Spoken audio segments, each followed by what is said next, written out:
Welcome to Penrose Learning, where we make understanding easy. You begin by locking scope and assets so design decisions stay intentional. First, create a one-page brief with goals and core features. This prevents scope creep.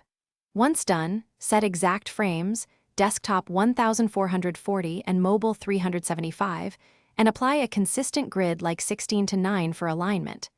Then import brand fonts, icons, and images into an assets file. Make a color and text style system immediately, so every element you add is consistent and reusable. You now assemble the interface from small to large elements, design atomic components, buttons, inputs, cards, and navigation. Use auto layout to make components adapt, and add constraints so frames resize predictably. Create variants for states like hover, active, and disabled to reduce duplication.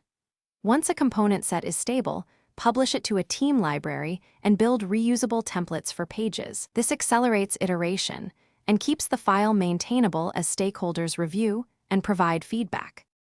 You finish by connecting screens into a clickable prototype, add transitions and micro-interactions to convey intent.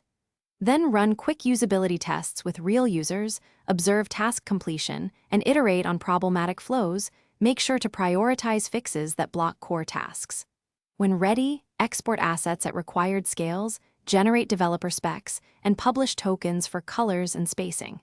If handoff breaks, recheck component constraints and exported slices. Often a misset constraint or missing variant is the root cause.